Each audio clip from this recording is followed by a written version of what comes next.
Good morning, everybody. Happy Saturday. Get your coffee ready. The show starts in 30 seconds.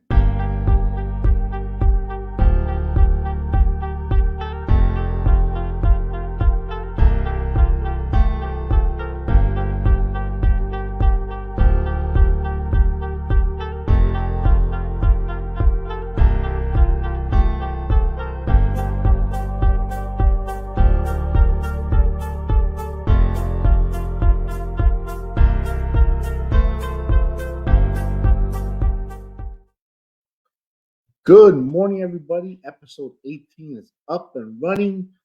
This episode is brought to you by DZJ Notary Services. We serve East DFW area here in North Texas, and we're here to serve all your notary needs, whatever you need. My guest today is Noel Valei, better known as NV. I remember when I first heard his song, Girl, You Hear Me Crying, back in the 90s. When I first heard that song, back when I lived in Florida, Miami, growing up in Miami, I heard it on the radio on Power 96. Ran straight to Specs Music Store, and I had to go get the CD. And man, been listening to that song for 30 years now. It's amazing, almost 30 years. And let me welcome on NV on.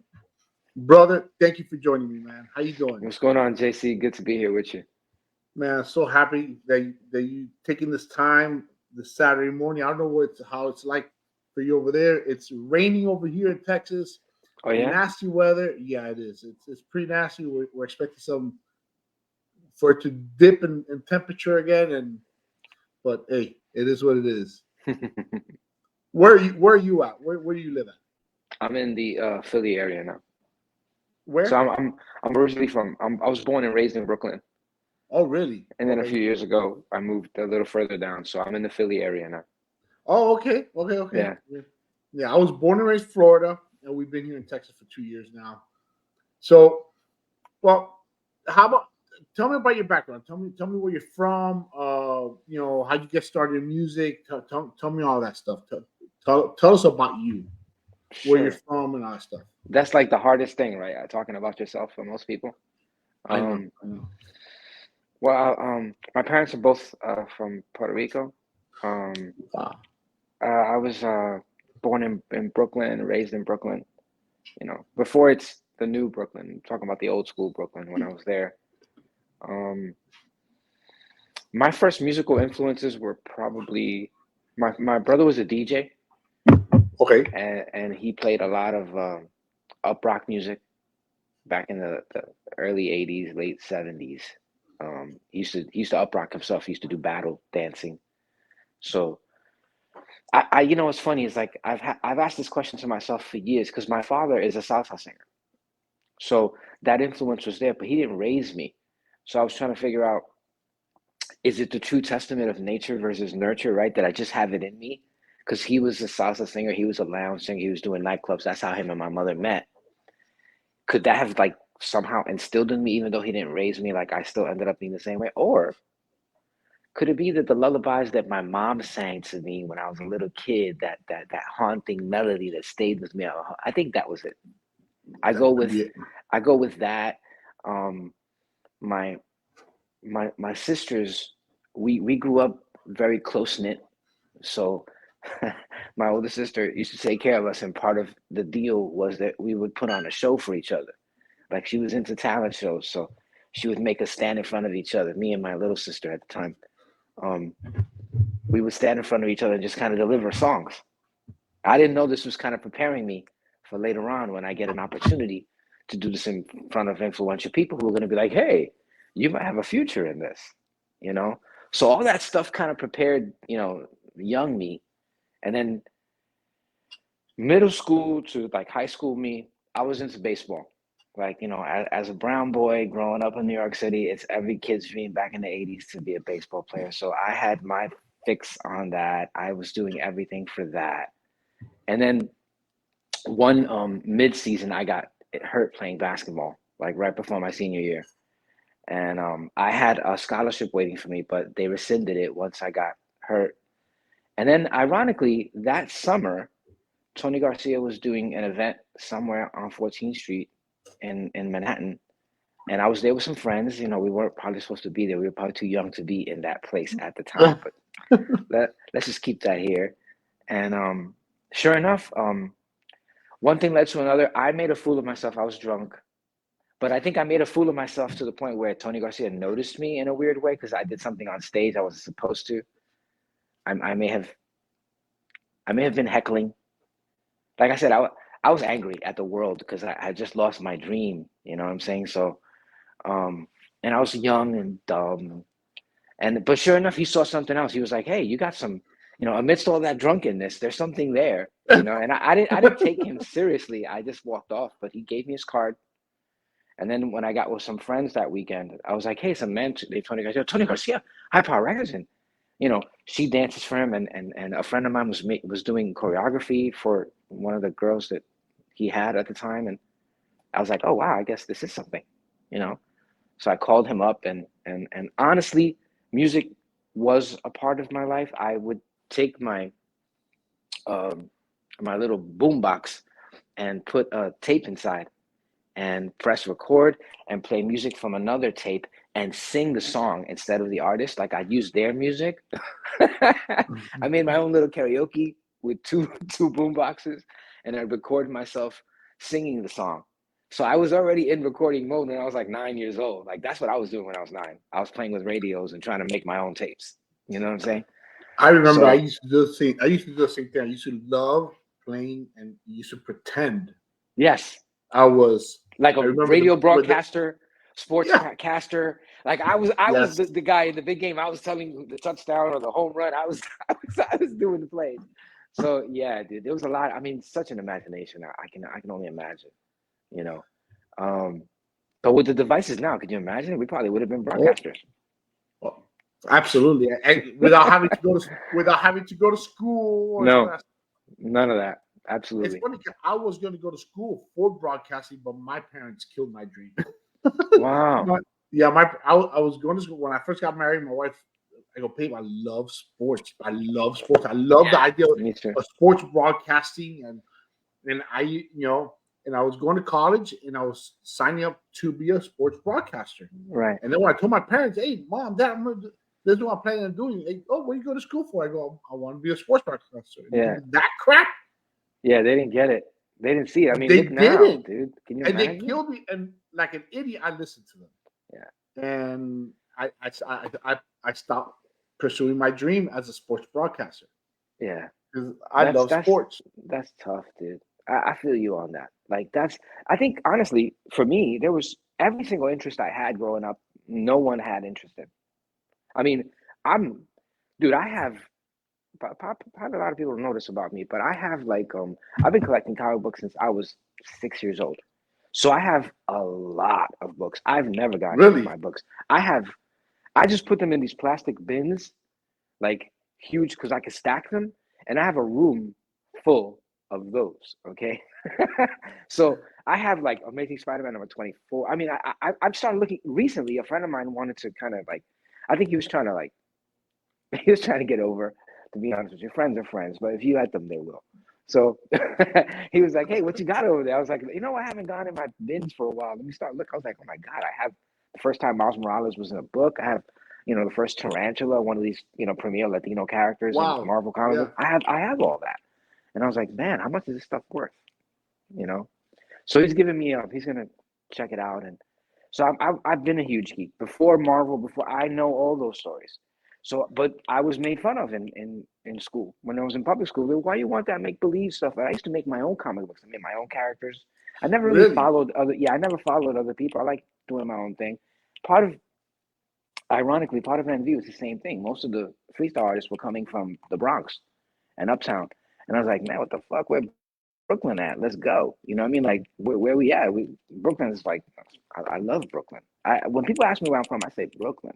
Even though I know it's New York, it's always been Brooklyn. You know, so I've always taken great pride. So to know I was one of the only freestyle artists that came out of that, I was like so proud, and I take a lot of like pride in that too. You know what I'm saying? And hopefully, more music. Well, I don't even know what happened to after that, but I think we did good in the '90s as far as Brooklyn freestyle. In the '80s, there was no Brooklyn freestyle, not much anyway. No, well, in the '80s, I think it was, that's where they were mostly The from Bronx, Miami. Uptown, Yeah, Bronx, yeah, Miami. some Miami too. A New lot York from City had it on lock. quite a bit in Miami because that's where Expose is from. That's where Secret Society. You know, uh, Well, only maybe one or two came from Minnesota, which was yeah, Information Society.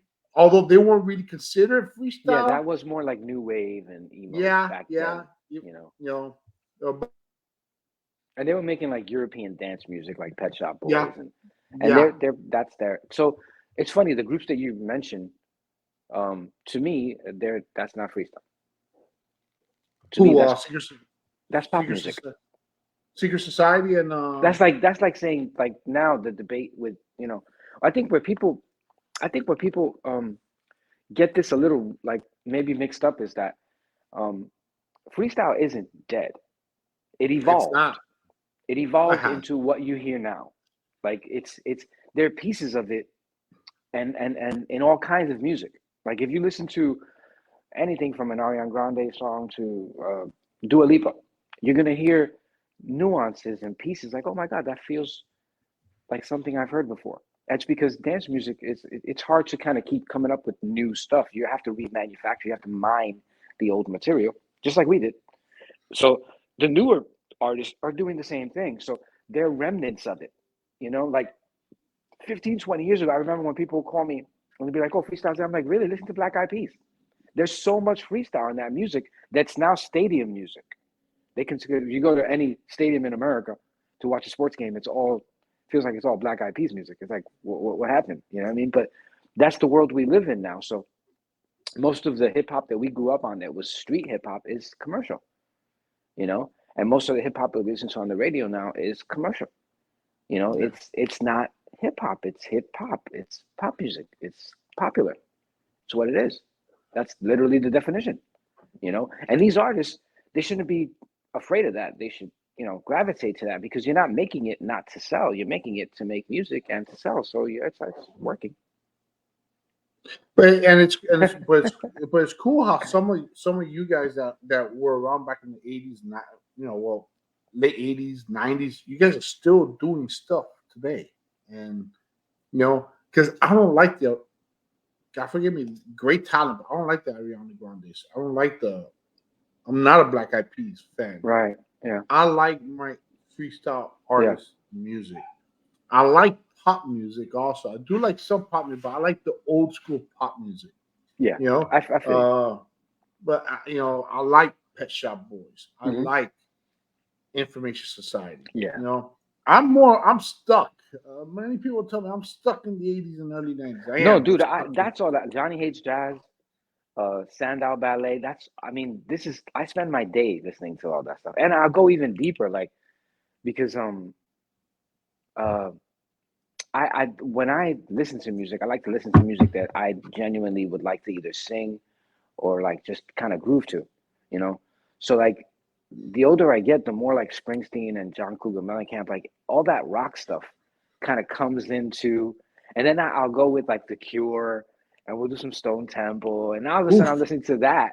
And it's like, I could be there all day. You know what I'm saying? Me Just too. kind of just Me listening too. to that stuff all day. So Don't yeah. get me wrong. There are some newer songs that I have listened to, and I will. I cannot listen to today's radio. I cannot. Oh, radio. I haven't listened to I can. radio I can't. I in can't. modern day, maybe in the 10, 15 years. Same here. I can't. I mean, last time I looked for it and put it, I mean, I wouldn't even know how to do that anymore. I'm serious. Like, where's the radio? To actually turn the dial. Interesting. You mentioned Mr. Garcia and High Power Records. Mhm. How was that like to be with them, and what was your You know, relationship like with him? I what do you know? No, I don't know. I mean, what I do know is what I do What have you know is heard? What have you heard? I've heard that he would change. He would take credit for a lot of some of the songs, for some of the music. you know, or for some of the for putting the compilation. I got I do have, and I still have it. I just haven't heard. I haven't pulled it out, put it on in a while, but I do have uh, High Power Records Freestyle Greatest Hits Part Volume 1, Volume 2, and Volume 3 and Volume 4, which you are in. I think in all of them. I think so. And Yeah. so, And actually, unintentionally also, because without him, well, thanks to Tony, but in volume 4, I think it's volume 4, track 13, he put out a version of a song that I helped to write that he released under the artist Wicked Nelson. yes, And he actually released it with my voice in one of those compilations and put his name on it. It says Tony Garcia instead of me, but it's my voice. and he did that with a couple Right. other artists. So He did that maybe with this is what we're CD. talking about. Okay. Yes. So So okay. So I'm wondering what was that like? Did that again? I I get, and I hear he gets a lot of. And listen, he deserves credit for he does deserve yeah, credit, but and I more don't than want to make people it give sound him tarnished. actually. I Dude, don't want to tarnish him. look. When it comes to Tony, I have nothing bad to say. Good, And good, good. maybe that's a problematic thing for others when it comes to who are in high power and around his atmosphere and dealt with him. But for me, I kind of knew that guy. You know what I'm saying? Like, you know how Yeah. when you're dealing with somebody in your neighborhood, you know who they are. Like, most of the time people will tell you who they are if you just listen. You don't want to make them to be something they're not. But Tony was always upfront, good person. When it came to the business, he's very stringent. He's going to be about that. But let's be honest, okay? I'm a businessman now, right? So if I look with my young man eyes and my young man attitude, and I go, man, Tony Garcia, what the hell, right? That's different, okay? But looking back now and going, well, he was trying to protect his investment. I understand that now. I understand Mm. that 100% now. That's me on a daily basis. So let's put that to perspective. Okay. If I had an artist, okay, now wait, let's paint this picture. I'm not trying to defend him. I'm just giving everyone a better perspective of what was happening at the time. Hmm. He doesn't need defending. He could do that himself. I'm just adding clarity to factuality, right? So we can all just kind of assess the situation for what it is. All right. So you're you're making music and you're producing your own music and you're arranging your own music and you've been doing it for years to the point where your brother who has a more successful label uses you for tracks that everyone knows till today, like Dream Boy Dream Girl. That's between you and me. Okay. So the arrangement, the editing, that song, I heard it originally. That was part of being in high power. Records played around you. And you were like, what's that? That sounds awful. Oh yeah, they gave me this to fix it. Boy, did you. I mean, what does the world think? Did Tony Garcia fix that song? Because it's probably one of the biggest songs ever in freestyle. Yeah. Yeah. Yeah, his hands were all over it. Does he ever get credit for that? No. Should he? Absolutely. Absolutely. Now, does he get credit for taking ownership of names? Like, let's say he recorded an artist and took the ownership of the name, and now he had that. Well, so did Menudo. That wasn't his original idea. Someone else was doing that already. You see what I'm saying? And again, if you're him and you have a bigger label who's telling you, hey, we're going to give you X amount if you produce this product, but the product you made with the artist, now the artists are,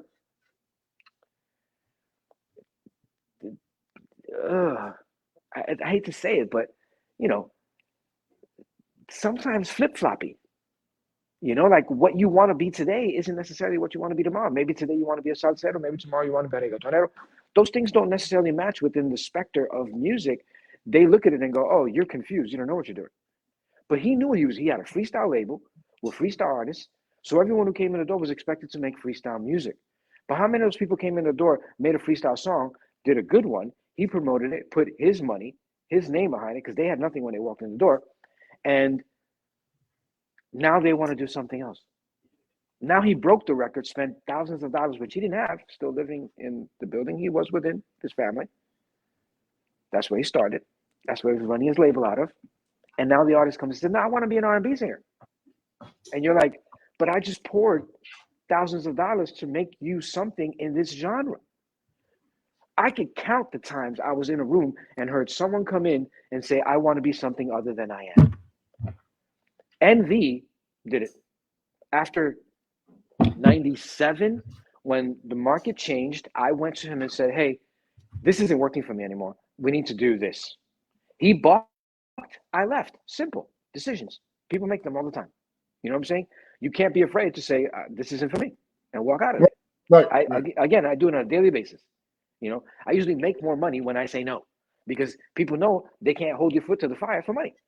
Right. It's leverage. It's like, so you left High Power in '97. You left High Power in '97. Yeah, around that time. I mean, I have love for High Power though. Like, And listen, I think yeah, that's where it's different than other artists. I still revere that time. I understand that without High Power, there is no NV. That doesn't exist. And I was just going to tell you that. Listen, and don't get me wrong. Thank you, Tony Garcia. Yeah. Because of him, I fell in love with your music. I fell in love with Wicked. I fell in love with, Edie. I fell in love with a bunch of these artists.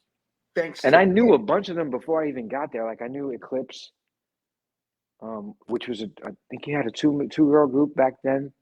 You know, before it became popular, like before Expose, before all that time, he had tried some stuff because he was spinning that. You know, I mean, before High Power Records, he had TG Records, so he had been doing music, you know, for a while. He was involved in Profile, in C Bank's music, I believe, some of that early production. Really?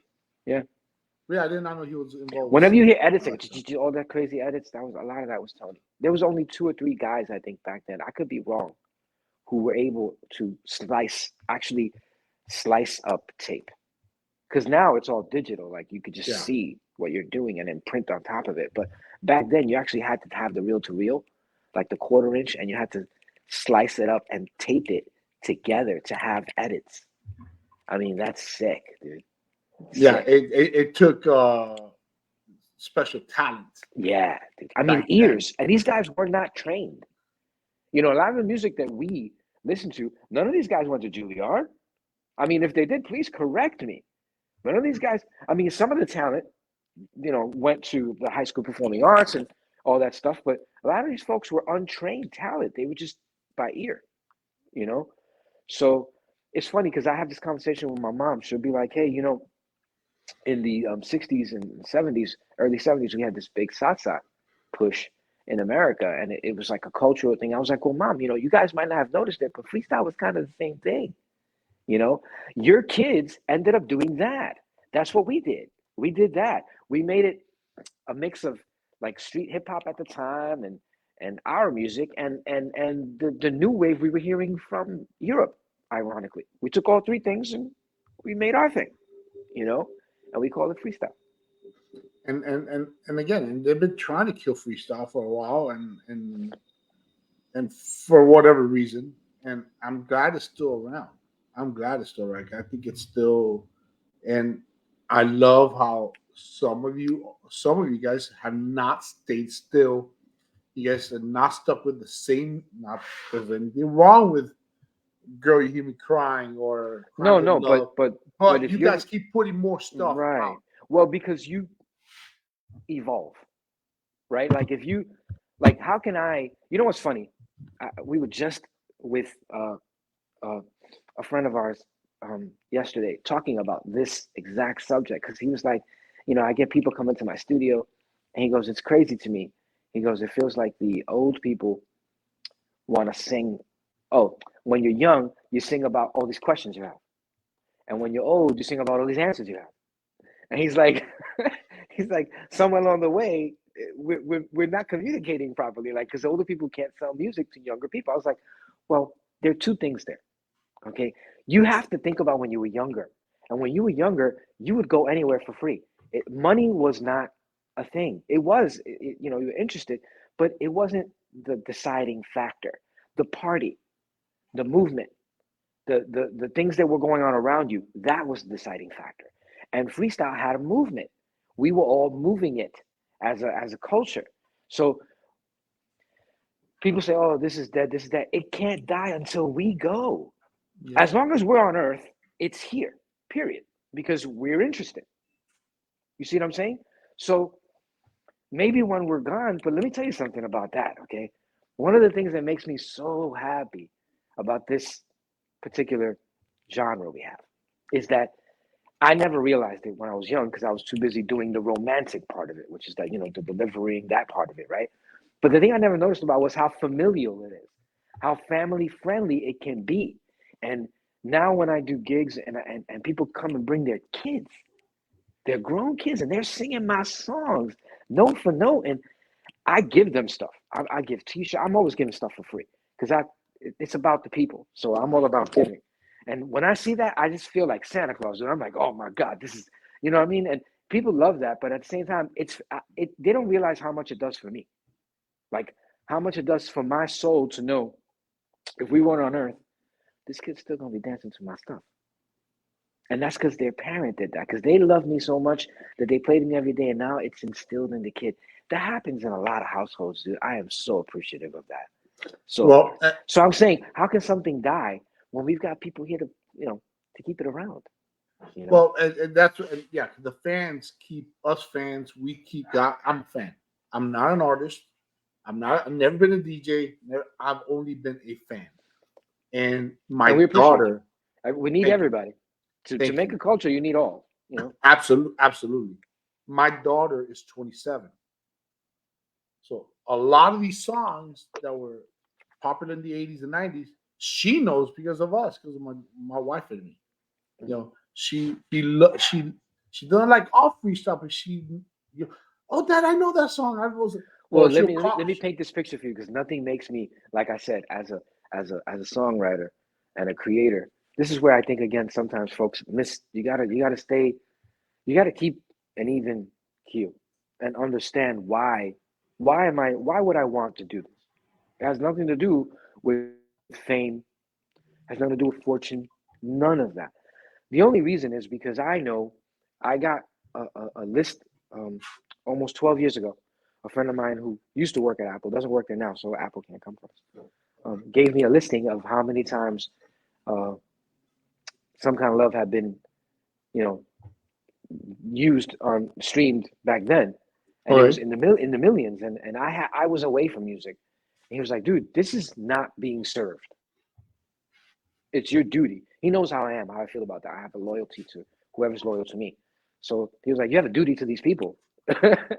He was like, "You got to come back." And I was like, "Nah, I'm not gonna go back to that. Like that's a nice piece of history." He's like, "Well, look, if you ever come up with something." So then after that, it was all about music, right? Because if music is still in you, then it's for you to share. You don't take that with you. You know what I'm saying? You try to give back. So I started realizing, okay, I still had some music in me. And it was worth going back into the studio and going back and making music a little different than before. It has some memories to it, but I think that whatever we did before was high power records, and then now you're kind of listening to what real NV music is. So we just did a record last year. We've got new music this year. I mean, I try to release content as far as music goes at least once or twice a year.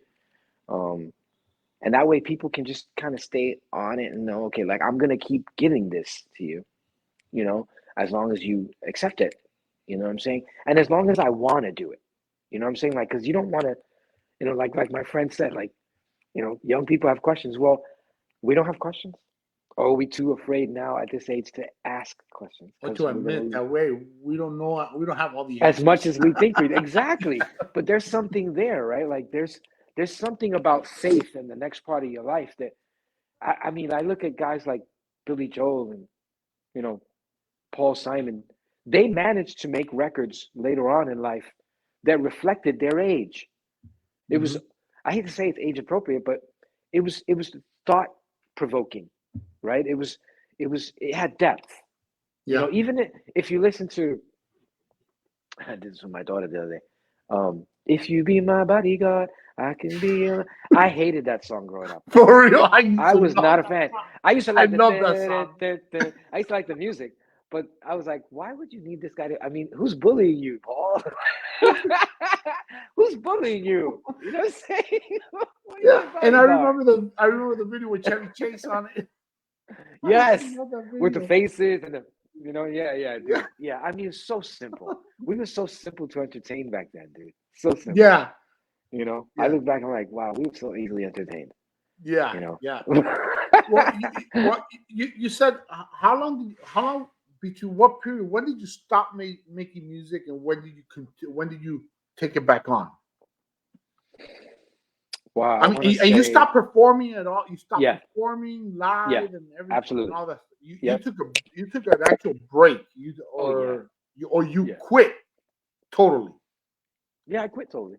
Okay, I okay. would say that because I didn't. I mean, I didn't do anything in this space for 10 years. So For you know, 10 years. yeah. Wow. hmm And then you Probably picked. longer if you really look at it, but 10 years. I would say 10. It was probably from about, I want to say, 98 to 2008, around there, like, or 99 to 2009. Like, So I shortly mean, after you left High Power, mhm. a couple years later. Okay. Oh Yeah, wow. yeah. Well, so the hardest thing sometimes to do is like finding other people to make music with isn't hard, but finding other people who want to make the type of music you want to make and for the same reasons, because you kind of, I'm all about the team. Like if I didn't have, I have a pretty decent team now for Envy. If I didn't, I don't think I would mess with this. My brother-in-law is part of my team. My wifey's part of my team. My sister. Like if it wasn't for them, like so they'll go on the road with me. They'll help with the marketing. I have like nephews and nieces who help me with the social media of it. We just opened up a t-shirt store that's linked to Spotify. I mean, there's a bunch of little things that I wouldn't I wouldn't know how. You know what I'm saying? Um, but they like it. They it's almost Well, like that's entertaining. awesome. Yeah. And I mean, it's just different now because like when I do a gig now, like my family will be there.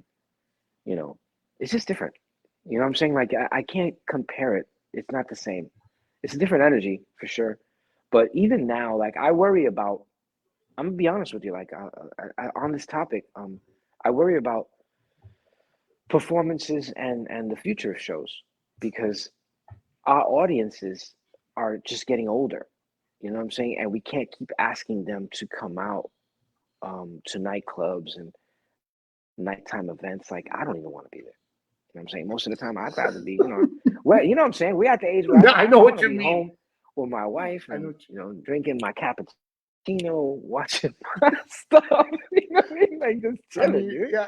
I You mean, know, yeah. I mean, enjoying I'm life, so to speak. me personally. I'm too old to be going out to a club at 10, Right, 11 o'clock at night waiting for right. So how NV do or anybody. As much as I right? love you, No, I'm it's too true. old. So I go, dude. so I'm how ready do to go to we? bed. So that situation has to be adapted at some point I agree. because Yeah. or else what are we doing? Like I live for look. I don't throw myself out there like the way some people wish I would, but when it comes to my performances, man, I give 125%. When I leave the stage, I can't speak and I can't move because I am spent. And those people deserve that. They deserve every inch, every gram of effort, every, you know, millimeter of sweat that I can offer. You're the fourth. You're the fourth freestyle artist I've spoken to on this show, and you've all told me the same thing, and I love that. You Well, guys, dude, you you guys are all about you guys care about the fans, and you guys are all about the fans. You know, yeah. and I thank you for that. Well, dude, I don't. I mean, like I said, for me, the proof is in the way you treat people.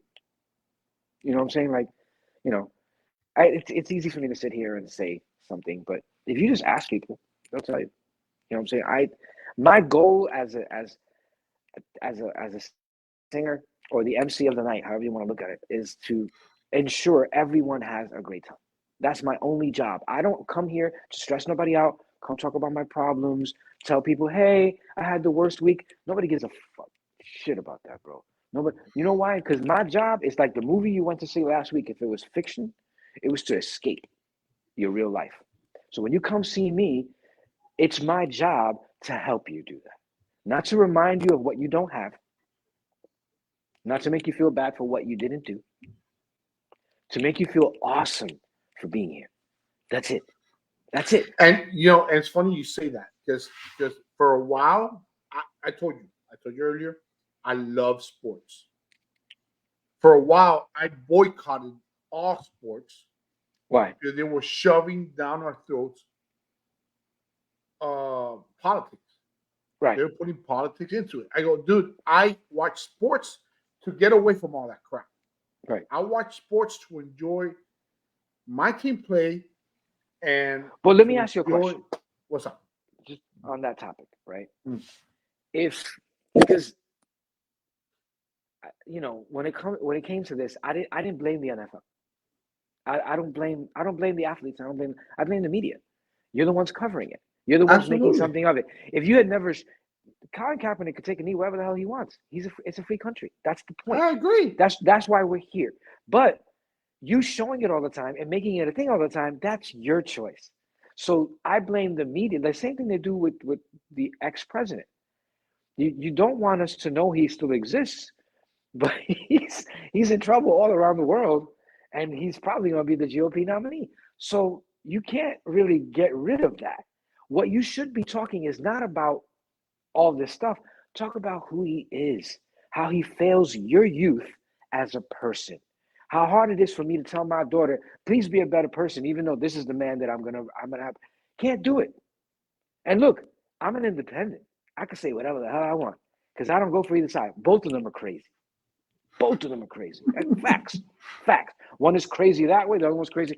Just if y'all just shut the fuck up and talk, you can meet somewhere in the middle. This is where we live. The world was created right in the middle. We're all about warm water, not hot or cold. Hot or cold causes storm fronts. It's science, folks. You know what I'm saying? Warm water, everyone loves warm water. Everyone gets in. We all have fun. You know what I'm saying? We need warm. We need a warm climate. Not hot, not cold. It doesn't work. You know what I'm saying? And well, and and talking, on that subject about, you know, you mentioned earlier, about treating each other. Yeah. We just We got need to to start treat each treating each other other better. better. Yeah. We got to Absolutely. treat each other better. And that's why, And let me tell you something. The only reason we would ever believe in someone to the point where we would disregard morality is because we stop believing in each other.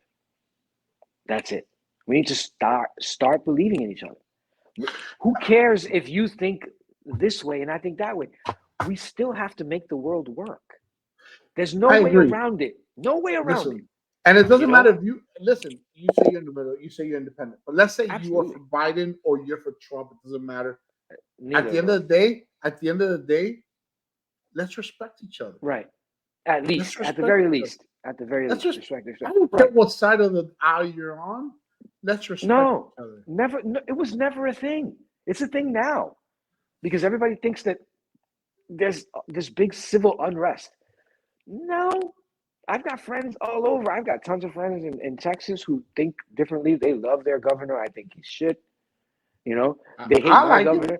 They hate my I like. governor. I think he's. I mean, dude, what I mean is like it's a matter of perspective. If you're It. there, it suits you, right? And Yeah. the point of a governor is to suit you, not me. Who cares about what a guy in Pennsylvania thinks about a Texas governor? Exactly. You know what I'm saying? Exactly. Like none of that ever made sense to me.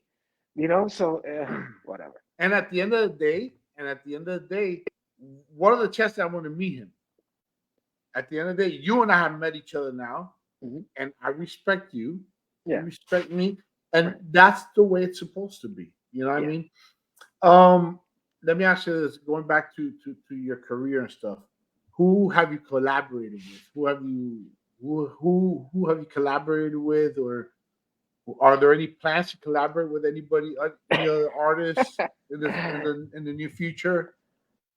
You know what's funny about I get Well, you broke up. You're freezing. what you know. Are you still there? Yeah, I'm here. I'm here. But you Can you hear me? froze. You froze. Yeah, I can hear you now. What's up? How about now? Back? Okay. Yeah. So in so well, interesting story. Okay. Um, after some kind of love, um, Great song, by the I had way. a friend who was a great album and video. So we did the video, and in the video, do you remember the artist Natalie? She She sounds had a song called "I familiar. Want You for Me." Oh no, I want your love, wanting your love, and then she did the video for She was on High Power Records. She was on one of the yes, collaboration video albums. Yes. yeah. So we did well, I was in her video, she was in my video, and Okay. then we were gonna do a song together, which was a remake of a '70s disco song called "Midnight Love Affair." Remember Okay. that? So Tony had a great idea. He even produced the song and everything. I mean, we laid down vocals. It didn't click. You know, like I'm gonna be honest with you. When it comes to me, like I'm my worst critic. Like I'm 1,000% worse, like on myself than anyone ever could be.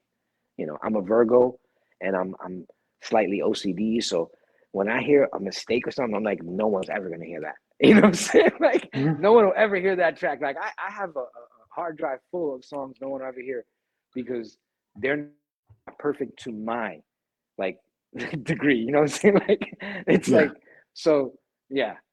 So that record was not there.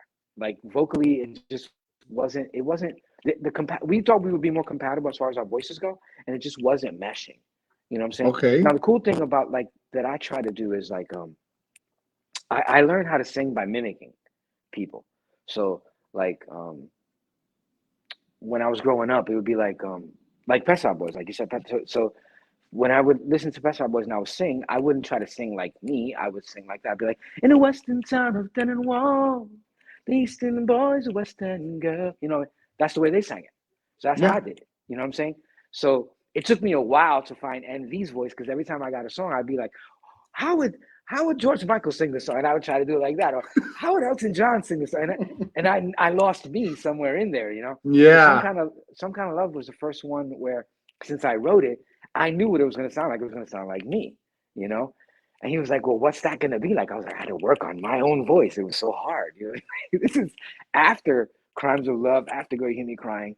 I had to literally sit down and think about what I was going to sound like. And more than anything else, I wanted to be versatile.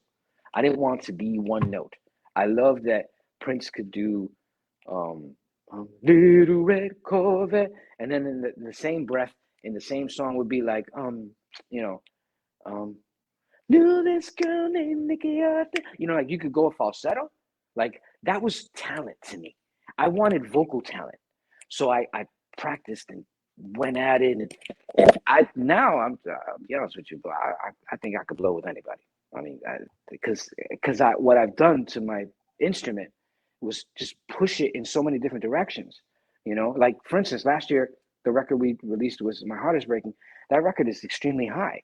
It's I try so hard to make it through it's all at a falsetto, at a soprano, and then there the chorus is a rock like chorus, you know, like and it's more than I could say, like that raspiness, dude. I live there. You know what I'm saying? Like I want to do those things. I want to have songs that have that stuff in there. That's not something I was going to be able to do on High Power when I was young. I didn't know that aspect of myself. I didn't know what I could do yet. You know, now, dude, I just love to play. You know what I'm saying? Because I could do like it could do deep, we could go high, we could go. It's like it's amazing. You know what I mean? Like it's so Well, much fun. you've grown. You've Yeah, learned more about yourself. about myself, absolutely. Yeah, and that's what happens when you get older. Hopefully, if you don't do enough damage smoking and drinking, because I have friends who've lost their voices through that type of, abuse too. Where they're literally, it's almost like constant laryngitis. Like can't get the notes out, and I feel horribly for that. That happens to a lot of rock artists who do Yeah. drugs or or smoke a lot or even drink a lot. Look what happened to I don't know. I think he got sick, and not saying that I don't want people to think, he's saying that he did no. But Steve Perry got sick when he left Journey the second time around, and he was called the Voice. Right. He's called the Voice. Right. And he got sick. He lost his and then eventually came back and he put out his own album, another album in the late 90s, early 2000s. But he lost his voice on his own. He got sick. He got some kind of a throat illness. But I hear the difference between what you did with the Crimes of Love and and to what you're putting out now. And yet I love the way you sound. You have an amazing voice, man. You do have Thank you, dude. voice. I appreciate that. You say yeah, you say? No, I say you say you're a Virgo. When is your birthday? September 19th. Mine is the 20th. Really? Yeah. Holy shit, dude. Born in the daytime or the nighttime? 7 a.m. 7 something a.m. Oh, morning, baby. Okay. Yeah. Oh, was it? I know it was 7 something. I don't know. I think it was in the morning. Yeah. That's the only difference. Like I would say, like the subtle differences between daytime Virgos and nighttime Virgos. Like it's just, some could be more extreme than others. You know what I'm saying? So I when it comes to the music I've always liked, dude, I listen to, if you went in my phone and you looked at the music I listen to, dude, I don't think you'd be like, what is this? Because it goes from classical to, man, like I was listening to Irish folk music, like, which is like river dance, right? Like that's how you dance to that. But it's just like, I was listening to African drum music before it became popular now, which is like it's having a moment. But yeah, dude, well, I was listening to The Cure the other day.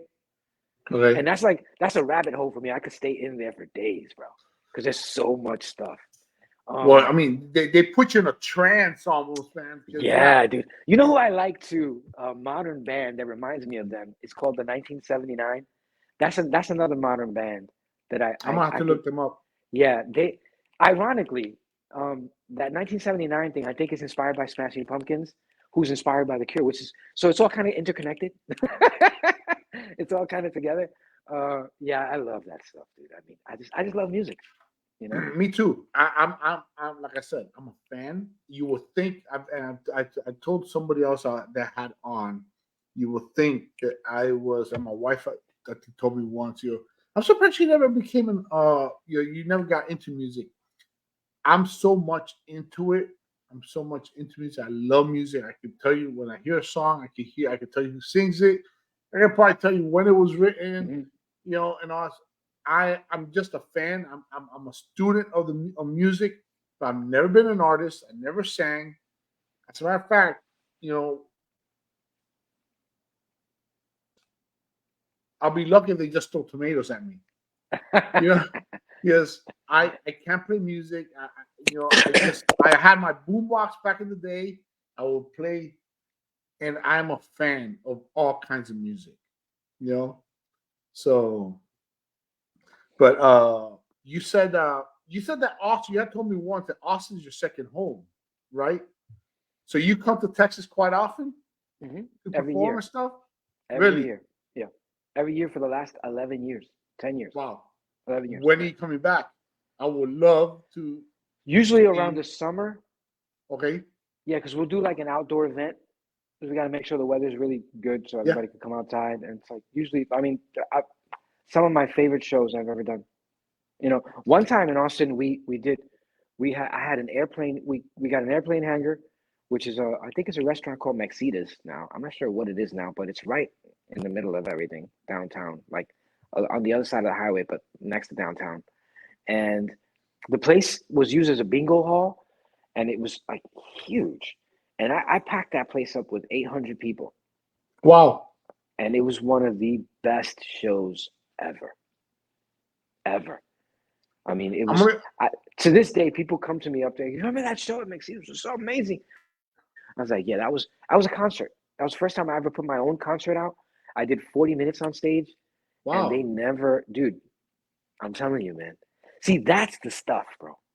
So because I have a lot of music, you know, like I have about 14 songs I could do that people know. If you know freestyle, there's a lot of songs Yeah. there, Yeah. So when you get down to it, people are like, oh my God, you got a lot of material. It's like, yeah, there's quite a bit of stuff here that I could Well, run you've been through. doing it for a while.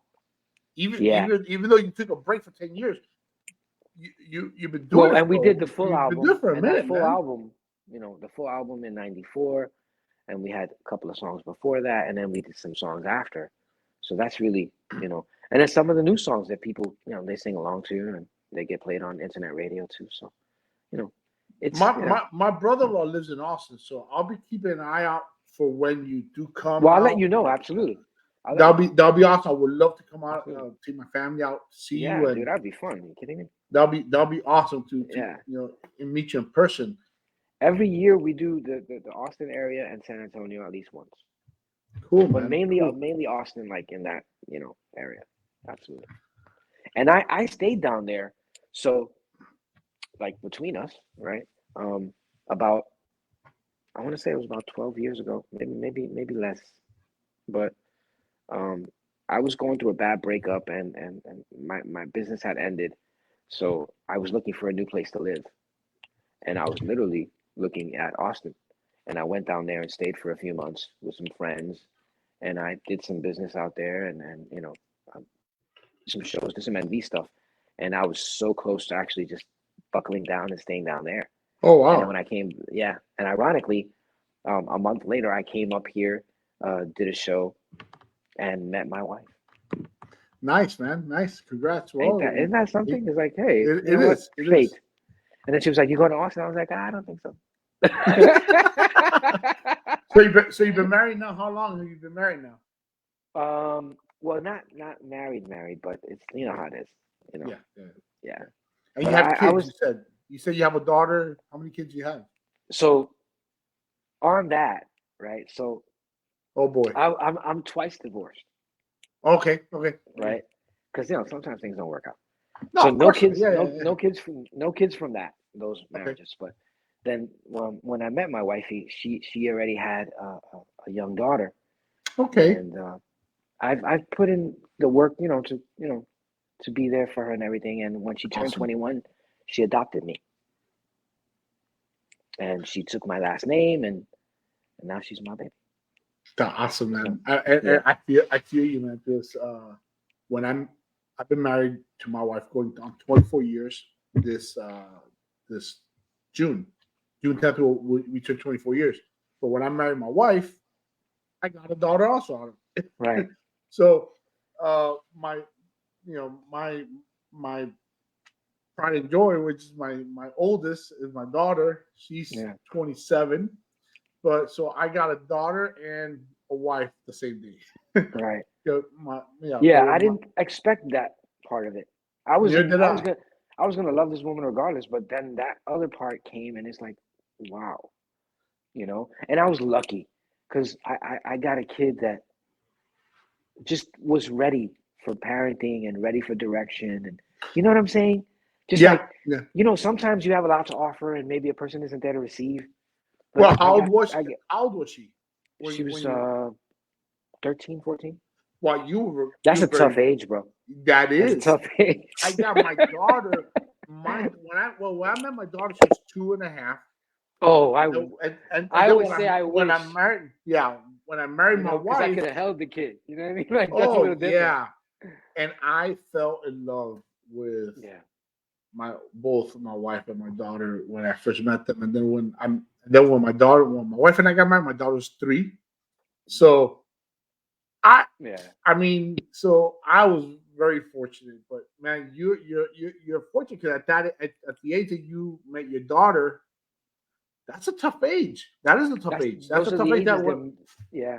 When that people they're change, they literally become who they become. Like that's, yeah. yeah. Yeah.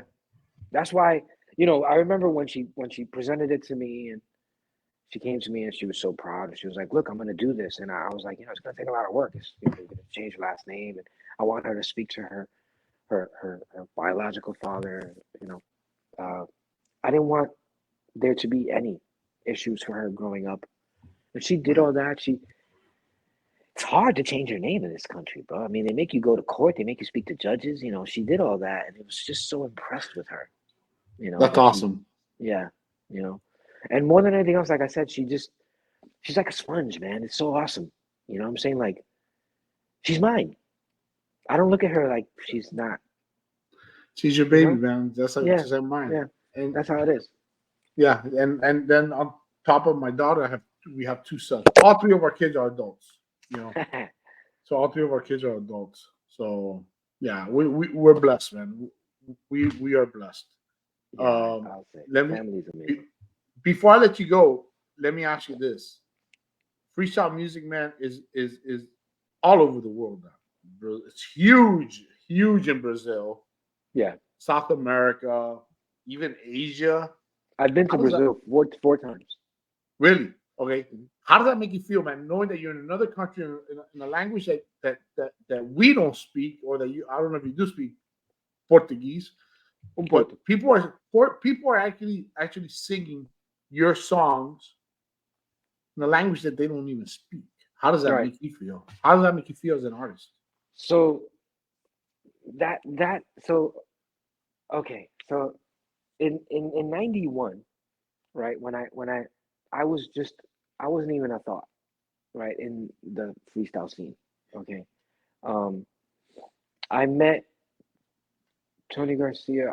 I met him before then, but actually met him at the 14th Street party that I mentioned before. Mhm. And after that, I speak to my friends, and they're like, "Hey, this guy is from High Power Records," and you know, I was like, "Okay, cool." So I hit him up. He was like, "Hey, are you interested in singing?" And I was like, "Sure, um, let's do it." So um, secretly, I had already written a bunch of songs. Like I said, I would take the radio and the music, and I would sing them myself. But I had already kind of constructed a couple of songs on my own, and one of them was "Crimes of Love." So when I met him, we immediately went to record Crimes of Love. We started working on that. And then in the middle of that, he looks at me, he goes, "Listen, I have this song, um, and I don't have an artist for it." And I was like, "What do you mean?" He was like, "Well, he was having a hard time in the business side with one of the artists that he was dealing with, and he had this hit record, and it was international, and he had no one to back it, to support it." So I told him, "Okay, listen, I'll do this, right?" Because ironically, I had a history with that song already. You know what I'm saying? Like I had heard it years ago, and I liked it then. And I was like, "Oh my God, I'm gonna have what fate, right? That now I'm being this man is saying, hey, a lot of people have come here to try out for this, but I see you being able to support this song." And it was just like the wind, right? And I was like, "Oh, yeah, I knew the song, because it had already come out with another artist years before, you know. So, but this was 91 now, and the song had originally come out in 89, right? So in 91, the song was hitting, and the artist and the label weren't together. So he was like, "I need someone to support this song." And I was like, "Okay, well, we're gonna go back and record it. I'll do the whole thing over, and then I'll do it." And he was like, "Really?" That was the beginning. When I said yes to that, I ended up in Brazil, like two separate tours. One, we were there we did 42 shows in 28 days. Whoa. So when you think I say that like that, because I want people to understand. Now remember, you only do shows probably on Friday, Saturday, and Sunday. So you found 4 or 5 weekends to do 42 shows. Now put that 42 in those 3 days, 5 weekends. We were doing 3 or 4 shows a night. We would finish a show, get dressed, get off on the road, fly down the highway, like doing 150 miles per hour to the next event. You know what I'm saying? In a third world country. You know, they was paying us in bills with people that I had never seen before. You know what I'm saying? I was like, who are these people? Is this real money? you know? So so to me it was an amazing experience because it was like, dude, we just signed and now we're menudo, right? Because let me tell you something. When I got there, they were waiting for us at the airport. Oh wow. They were not like 5 people, a crowd of people. I asked the guy who was handling us, who was about to take our bags. Oddly enough, I should have known something was up because the guy grabbed my bag and went through security like he owned it. And the security guy did one of these. They didn't even go through customs. He just went just right through. I was like, this is some shit. You know what I'm saying? Where's this guy? And then I hear a crowd of people, a mass of people outside. And I'm like, is the governor here, the president here or something? He goes, no. He goes, that's for you. And I went, Wow. what? Dude, we had to run because they didn't realize that the barricade they made was not sufficient. When they opened those doors and we saw the crowd, they collapsed. And we boogied, jetted to the van down the runway and got in. I got in, locked the doors, and didn't realize that I had left everyone outside. So the athlete in Oh me man. managed to get to that thing first Yeah. and lock the doors. And there's my manager, my friends who were my dancers at the time. They're Let banging me the door. I in. was like, "Y'all good? Y'all good?" No, I opened the door and let them in. But yeah, that was hilarious, man. We had some amazing times back then. So Brazil was the first one. We did a lot of international stops, but I mean, I love that, and I was, you know, good enough to support one of their biggest hits. You know, that songs. Now I think, yeah, it's still pretty popular down there. So Yeah, just like the wind is still one of those songs. As a matter of fact, I've heard every version of that song. I've heard yeah, every version of that song. You know, that was. I know it's been remixed and it's been, you know, so and I've heard every version of it. That's another great yeah, hit. That's another huge hit. You know. yeah. Um, I think that the original artist is out there doing this thing, which is good too. It's always good to have that. Like I'm all about that. I'm not here to say one is better than the other. You know, everyone is entitled to their opinion, and you know, some people and no, like and that's the cool. first That thing, and then there's the guy who came in after and made it something. You know, like that's why. Like for me, it's like sometimes people will be like, "Hey, how come you do that?" And I was like, "Well, honestly, it has nothing to do with anyone. It has to do with the people. Like if you bought the some kind of love album, just like the ones on there. So if I go do a show, people expect that song. If they don't hear it, they think something's missing and I didn't do my job. That has nothing to do with me. That's not personal. That's just the way it is. You know what I'm yeah, saying? yeah, yeah. And there's nothing wrong with redoing a song. You know. Well, especially if it was 2 years after. See, Yeah. this is not new. This Right. conversation is old. This is a 30-year conversation, Yeah. right? Yeah. We're talking about something that happened 30 plus years ago. Yeah. Sometimes people talk and they act like I just did it yesterday. Yeah. Like Yeah. they'll go, Yeah. "Oh, this happened. This didn't happen yesterday. This happened No. two No. years after. Like that was 1989, and mine was 1991. That was 32 years ago. Yeah. That was a while Uh, ago. right. It You was a know. while ago. Well, what's next for you? What's in the forecast, in the near forecast for 2024 and beyond for NB? Well, just we can. I'm doing some gigs this year. We booked some stuff already.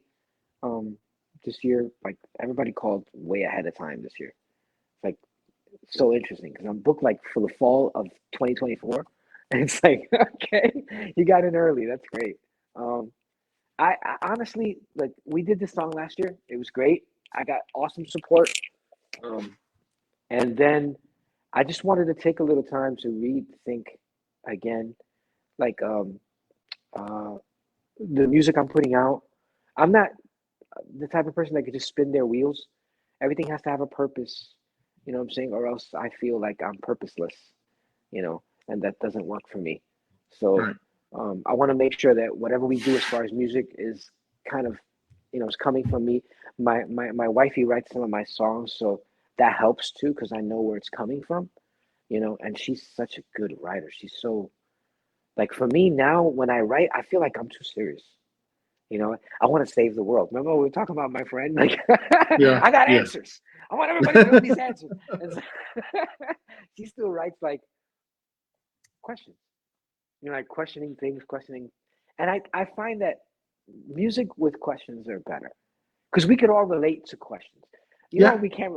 A part of our conversation when we went off on political views is the fact that everybody speaks like they have all the answers, and sometimes you don't want to hear that stuff, bro. You just want people to just kind of deal with things. Like, just let's see how you deal with things. That lets you know. Like my issue with Biden, we've said something bad about one, we can say bad about the other, is the fact that I haven't seen that. Like stuff's happening, but we're not seeing it. No, we're not. The other No. guy was way too transparent. Oh, I just farted. Like that's too much information. This guy is not enough. It's like I want some middle here. We need. I wish there was somebody else. If there was somebody else, but it is what it is. So on that, it's like I feel the same way about music. If I'm not giving, it's like, oh, can I go do shows and it's the same people? Sure. Would it be fine? Sure. But for me, I'm not gonna feel fulfilled. You know what I'm saying? Like I'm not gonna feel like I'm adding anything to the equation. Envy's already a legacy brand. There's not much I could do there. The legacy's built, and I could, I guess I could tarnish it if I if I did the wrong thing, and I could possibly heighten it if I did the right thing. But it is what it is. You know what I'm saying? And I have people like you to honor that too. You know what I'm saying? Like I feel like you have to have expectations. Like people who have no expectations of other people, you're kind of setting them up for failure. You know Hmm. what I'm saying? Because that's the difference between having and not. Like that expectation is like if the expectation of me as NV, like providing music, oh, it's fun music, my family can listen to. I know what he is, that brand. I have a role there. You know what I'm saying? Like that's my role. I do try to fulfill that role you know, in your life, and that way, everybody kind of still has their fix. You know. Absolutely. So Absolutely. I just want to keep making music as long as the world will listen. You know what I'm saying? So more music, more shows, and eventually I'd like to uh, buckle down back onto a singular NV concert. Some kind of love fans like come out and just get that back to that 35-minute experience. That would be awesome. If I could do that 4 times a year, just four though. Well, you like I know, said, when you do come to Texas, I'll be I looking got you, forward, brother. I got you. and I definitely would love to see you, man. Absolutely, and Um, Dallas too. We did. Ironically, if we had met a few years ago, I would have been in the Dallas area. We were oh doing the really? Red River, that spot. We did that thing like for 2 3 years in a row. Oh really? Yeah, Really? Here in Dallas? Okay, cool, man. Cool, cool, cool. But any beside your the link that you showed me, noelvalei.com, is there any other links that just send me any other links that you do have, you know? sure. Yeah, I'll be sharing your YouTube link, your Facebook link. I'll be sharing all that in the description. But anything else that you want to add, just hit me up and I'll add it to the description, man. sure. I appreciate you taking this time with me I and appreciate you, man. sharing your Appreciate it. story, man. I look forward to man, to spending some more time with you, man. Absolutely, man. Hopefully, during one of the gigs, we'll come out and we'll party. Absolutely, absolutely, man. Thank you, and God bless you and your family, man. Thank you, man. Take care of yourself, brother. You too, man.